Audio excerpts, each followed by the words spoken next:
Muchos me han comentado que este año entran a la universidad, por lo cual creo que les va a venir bastante bien este video que trata sobre cómo rendir mejor en la universidad. Porque una cosa es llegar muy justo a los exámenes, sacar nota mínima o muy cercana a la nota mínima, estar muy estresado o muy estresada con tanta materia. Una cosa es esa situación y otra cosa totalmente distinta es la instancia de decir, oye, ya, llegué bien a esta prueba, o oye, me puedo permitir descansar un día adicional, o me puedo permitir descansar unas cuantas horas el día de hoy porque ya estoy bien organizado y voy a llegar bien a esa prueba. Son situaciones totalmente distintas. Así que, bueno, quería empezar haciendo ese matiz. Claro.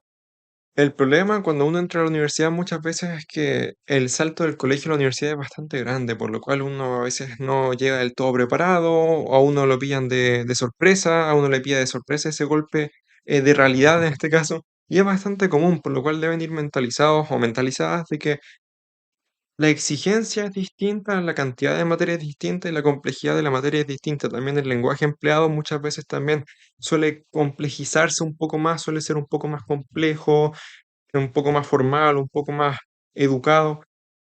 Más que nada por un tema de que, claro, el estudio en la universidad consiste en la preparación para ejercer en el campo laboral, en un campo profesional, por lo cual, como está pensado para ejercer en un campo laboral, en una profesión con carácter profesional, valga la redundancia, es normal que se empiece a emplear un lenguaje un poco más culto, un poco más sofisticado, con palabras quizás un poco más raras. Bueno, eso ya lo van a ir viendo ustedes, por lo cual em, es algo que van a ir comprobando mediante su propia experiencia, ¿no? Pero eh, en sí cambian bastantes cosas.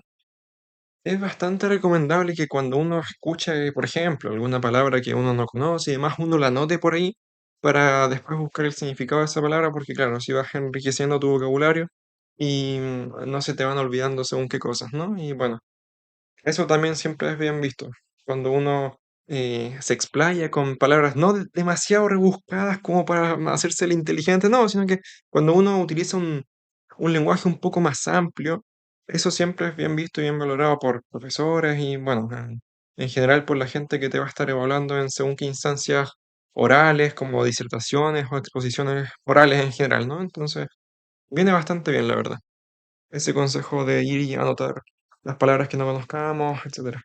Bien, bueno, dejando también ese inciso de lado, también quería aclarar una cosa y es que muchas veces las carreras en general, todas tienen su horario, su grado de complejidad, pero en sí, todas las carreras son, aunque sea algo demandantes, aunque sea, porque sí, muchas personas miran en menos a tal carrera o tal carrera, pero aunque sea algo de grado de compromiso o de dificultad en cuanto a disponibilidad, en cuanto a complejidad de la materia o lo que sea, algo va a tener esa carrera, aunque sea un poco, pero algo de dificultad va a tener, por lo cual todas las carreras tienen, aunque sea cierto grado de dificultad. Hay unas que, bueno, quizás un grado intermedio, otras carreras que tienen muchísima dificultad. Eso ya depende netamente de la persona que esté estudiando, porque claro, no todos sentimos la carrera, en la carrera de la misma forma. Hay personas que le afecta de sobremanera, hay otras personas que lo pueden manejar mejor. Ahí depende mucho de qué. De ciertos factores como qué tan rápido aprendes, qué tan rápido te adaptas, qué tan bien lo puedes llevar, pero hay ciertas cosas que quizás uno no puede controlar tanto. ¿A qué me refiero con esto? Hay personas que tienen una excelsa capacidad de ir y adquirir conocimientos de una forma muy rápida.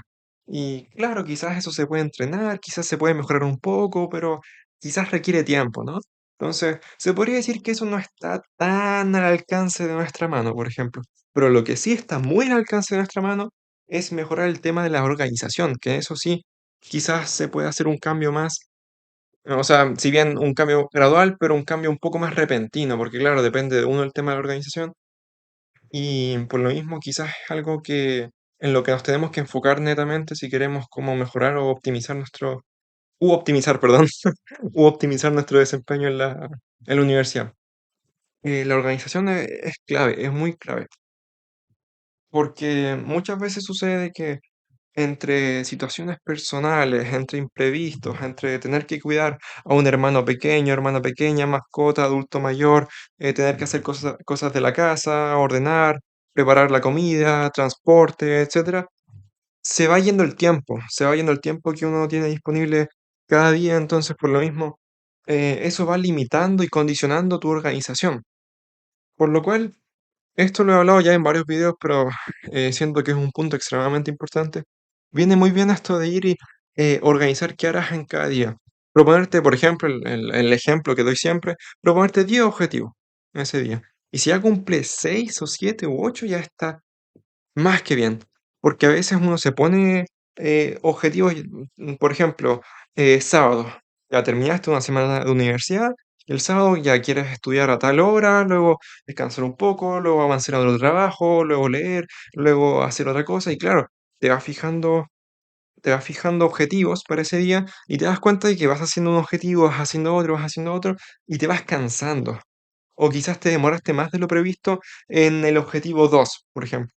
Y claro, esos son imprevistos propios de llevar a cabo ese plan de acción, que constituye el hecho de organizarse.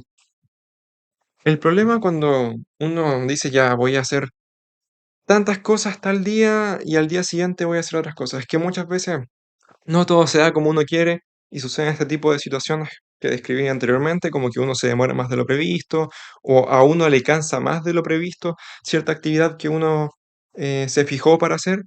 Y también se pueden dar los propios imprevistos, que quizás uno tuvo que salir de la casa apurado porque surgió alguna situación específica o quizás a uno se le fue el tiempo paseando a la mascota, o atendiendo a la mascota, o al hermano pequeño.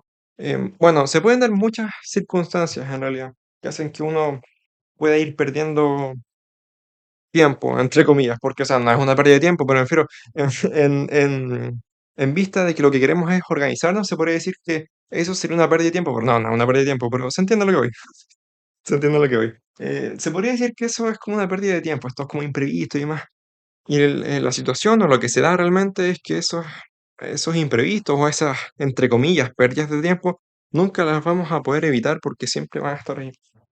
Por lo cual, es muy importante que cuando podamos organizarnos y cuando podamos realmente cumplir con esa organización, de verdad hacerlo, porque a esa organización hay que, a ese plan de, ya voy a hacer 10 cosas hoy, hay que restarle lo que no vas a hacer porque te vas a cansar, lo que no vas a alcanzar a hacer porque te van a surgir imprevistos, bueno, por lo mismo, lo que sí puede cumplir, asegúrate de realmente hacerlo y realmente llevarlo a cabo. Lo que sí puedes cumplir, intentar que salga lo mejor posible también.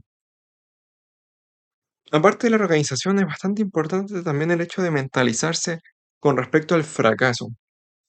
Claro, como lo comenté también en otro video, o sea, sí, yo tengo conocidos y demás que sí, se sacan 6 y tantos, 5,6, 5,8, y les va relativamente bien, pero son casos muy reducidos, la verdad, de gente que se saca esas notas en la universidad. Que sí, que puedes hacerlo, pues puedes hacerlo perfectamente, te puedes sacar esa nota en la universidad, pero en ramos un poco más complicados, o quizás en materias un poco más complejas, no es tan común que uno saque esas notas, ¿no? Entonces, por lo mismo hay que ir mentalizado con respecto a las notas que uno va a ir sacando. Los ramos, eh, bueno, depende mucho de la universidad, pero usualmente constituyen em, 2 parciales o 3 parciales, vale decir pruebas, y un examen final. Aunque depende muchísimo de la metodología de la universidad, etcétera, pero bueno, creo que se entiende un poco a qué modelo me refiero, ¿no? Claro, esos parciales constituyen, por ejemplo, el 20% de la totalidad del ramo o el 30%, entonces, para ir pasando bien el ramo hay que ir asegurando esos porcentajes y claro, el problema de que si te va mal en 2 parciales, por ejemplo, es que vas a necesitar una nota muy buena en el examen final. Y el examen final usualmente comprende la materia de todo el semestre o de todo el año si es un ramo anual. Entonces, claro, es muchísimo más complicado que te vaya bien en ese examen final de la materia de todo el año que, por ejemplo, que te vaya bien en un parcial y luego en el siguiente. O sea, es más accesible que te vaya bien en esos 2 parciales que te vaya bien en un examen donde entra materia de todo el año o de 5 parciales, por ejemplo. Em, claro, por lo mismo hay que llegar bien, bien parado al examen porque Claro, si uno llega muy condicionado, uno necesita mucha nota y bueno, y ahí ya hay más riesgo de que te eches el ramo, ¿no? Entonces, por lo mismo, es importante ir de poco a poco, sí, pero ir asegurando esos porcentajes para ir asegurando el ramo también, por consiguiente. Claro, siguiendo el hilo del punto anterior que dejé un poco a medias, el tema de las notas en los ramos más complicados y demás, uno puede sacarse un 3,5, un 3,8 que se dice morado, que te sacaste un morado. em, Es una nota que igual vale porque matemáticamente hablando, cuando haces la conversión para ver qué tanto influye, claro, este parcial valía 20%, te das cuenta de que entre sacarte un 3,8 y sacarte un 4 matemáticamente hablando, la diferencia no es extremadamente gigantesca a la hora de pasar las notas a una página, por ejemplo, que te hace o que te saca los porcentajes de cada parcial y bueno, te pone cuántas notas necesitas para pasar el ramo en el examen, cuántas notas necesitas en este parcial y bueno, hay páginas, ahí ya lo van a conocer, hay páginas que te sirven para sacar qué nota necesitas en el examen final para pasar el ramo. Y claro, ahí uno va poniendo sus notas y uno dice, necesito un 5,8, necesito un montón de notas. Pero claro, si las notas de esos parciales son mejores, te vas dando cuenta que vas necesitando menos notas para el examen, ¿no? Pero bueno, si uno pone las notas en estas páginas de las cuales yo estoy hablando, uno se da cuenta de que entre un 3,6 y un 3,4, demasiada diferencia no hay porque usualmente se trabaja con, no sé, un parcial usualmente vale como 20%, 25%. Entonces, por lo mismo, la incidencia en la nota final del ramo como tal es de un 20-25%, por lo cual una diferencia de dos décimas, como puede ser entre un 3,4 y un 3,6, no es tampoco demasiado como entre un 3,4 y un 4,8, por ejemplo. Bien, cuando uno se saca estas notas, un 3 y tanto, o un 4 y tanto, un 4,2, por ejemplo. Claro, uno quizás en el colegio venía mentalizado de, siempre me va bien y demás, pero uno, claro, uno se topa estas notas y uno piensa, me fue muy mal, no sirvo, no sé qué. No a ver, la consigna no es ir mentalizado para el fracaso, pero sí ir mentalizado para la nueva significación que van adquiriendo las notas en este caso, porque las notas van significando cosas totalmente distintas cuando uno entra a la universidad.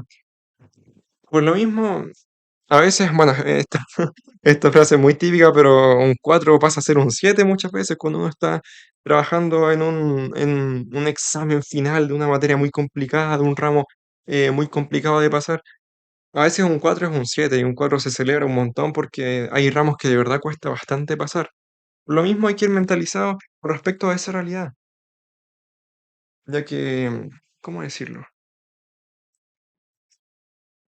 Es un golpe muy fuerte para algunas personas el hecho de pasar de sacarse solamente 7 a solamente 4 y tantos o 5 y tantos, por lo cual es importante que yo les recalcara esto para que fueran como mentalizados y mentalizadas con respecto a como a este cambio. Bien, una vez hemos tocado el punto de la organización, el punto de, bueno, la nueva significación que tienen ahora las notas. em, También una vez ya tocado el punto de acostumbrarse a los imprevistos y demás, me falta ahora hablar del último punto que es conocerse a uno mismo. Es muy importante, ¿en qué sentido? Solamente tú vas a saber cuándo estás demasiado cansado como para seguir estudiando ese día, quizás puedes descansar lo que queda de ese día y vas con todo el ánimo del mundo a hacerlo el día siguiente, pero eso solamente lo puedes saber tú. Y a eso me refiero con que te conozcas a ti mismo, que tú conozcas qué forma de estudio te es más cómoda, qué técnica de estudio te es más cómoda, em, a qué hora estudiar, porque hay mucha gente que estudia en la noche, que trasnocha y que estudia en la noche. Hay otra gente que estudia en la mañana, que se despierta a las 5 de la mañana, a las 5 de la mañana a estudiar, como yo, por ejemplo. Eh, no sé, ahí ya depende mucho de lo que te acomode a ti, ¿no? Por lo mismo, es muy importante que te conozcas a ti mismo, que te conozcas a ti mismo y veas qué es lo que va acorde con tus preferencias, la hora de estudio, y claro, si un día Ya te organizaste, estudiaste, pero sientes que estás muy cansado, muy cansada, pero aún te quedan objetivos por cumplir ese día, aún te quedan cosas por estudiar y demás. Lo mejor es poner una pausa y seguir con lo que tienes pendiente al día siguiente, porque sobreexigir la máquina y sobrecargarte no es la solución, muchas veces eso genera estrés, genera mal humor, genera, en este caso, una especie de rechazo incluso a estudiar al día siguiente. No, cuando uno se siente demasiado colapsado, lo mejor es recargar las pilas, descansar, desconectarse y el día siguiente volver a lo que estabas haciendo el día anterior, ¿no? Pero volver al estudio ya con energía renovada y con muchísimo más ánimo porque ya has descansado. Lo otro que también quería como agregar es la importancia de dormir. Hay mucha gente que conozco yo que, no sé, pues duerme 4 horas, 3 horas y después están muertos de sueño al día siguiente. No, no es lo mejor. Muchas veces la mejor solución, la mejor vía y el mejor camino para evitar esa situación es organizarse e intentar cumplir con esa organización que uno mismo se ha impuesto lo mejor posible. Claro, uno muchas veces no puede cumplir al 100% lo que uno se propone a la hora de organizarse, porque como expliqué anteriormente, están los imprevistos, el cansancio adicional que uno a veces tiene. Entonces, por eso, intentar cumplir con lo que uno eh, se impone a uno mismo con la mayor exactitud posible y cuidar mucho las horas de sueño. Dormir 5 horas, 6 horas, hay personas que les viene bien, otras personas que les viene muy mal. Creo que, no sé que si era, no recuerdo cómo era la explicación, pero creo que biológicamente hablando, lo que es saludable y recomendable es de 8 horas hacia arriba o 6 horas hacia arriba también. Yo personalmente duermo 5 horas y tanto, 6 horas y tanto, me cuesta muchísimo dormir 7 horas, pero eso es un caso personal. Eso es un caso personal. Yo la verdad que me cuesta mucho dormir más. A veces quiero dormir más y simplemente se me despegan los ojos, no sé, soy raro. Soy raro con respecto a eso, pero bueno, la cosa es que cuiden mucho su horario de sueño porque, claro, si estás muy cansado, después te va a costar mucho estudiar, concentrarte, poner atención en las clases, entonces, lo mismo, cuiden mucho su horario de sueño. Bien, estos han sido algunos consejos sobre cómo rendir mejor, sobre algunas cosas que hay que tener en cuenta. Ah, lo otro, que se me olvidaba. Tengan en consideración también que hay muchas cosas que se pueden dar como uno no tiene previsto que se puedan dar. ¿A qué me refiero con esto? Em, a veces hay ramos o asignaturas, como lo quieran llamar, o materias. Hay materias que pueden cambiar totalmente según el profesor que le imparta. Bueno, hay muchos compañeros que se pueden echar un ramo solamente porque la metodología del profesor y la forma en la que explica y evalúa el profesor no va acorde con las habilidades del alumno, en este caso, o con lo que más le acomoda al alumno.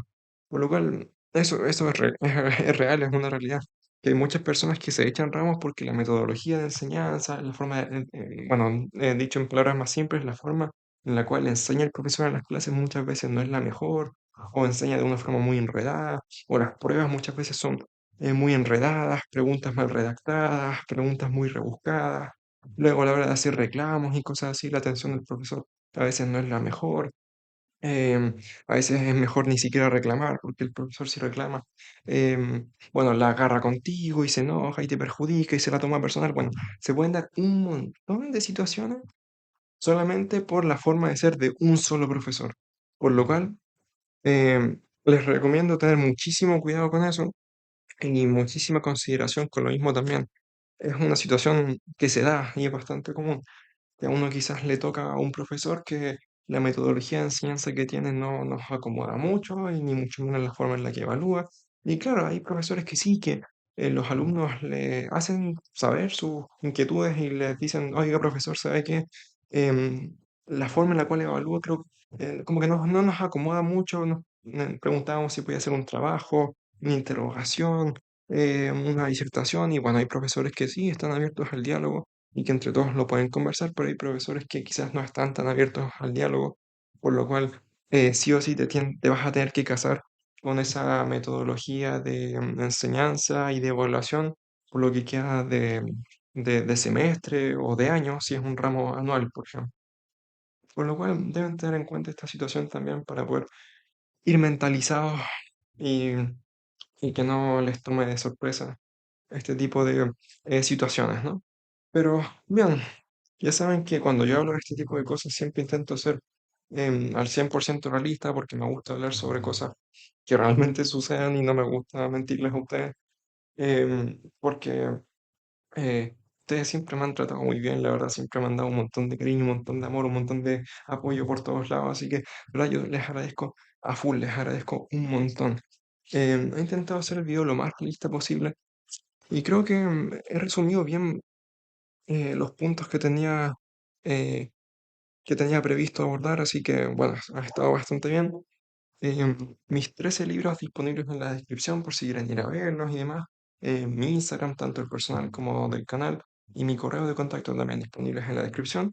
Muchísimas gracias por apoyar, muchísimas gracias por de verdad darme la oportunidad de enseñarles, de ayudarles, de verdad que yo lo valoro un montón, de verdad que me están cumpliendo un sueño de vida al permitirme enseñarles a ustedes o ayudarles a ustedes, no solo en lo académico, sino también en lo psicológico, en lo emocional, en lo mental para no simplemente ser una voz que emite materia que está en Google, por ejemplo, sino que realmente ser un apoyo y alguien que te diga cosas que van más relacionadas también al sentir, al pensar y también en la forma de afrontar este tipo de situaciones académicas que tiene el hecho de crecer, ¿no?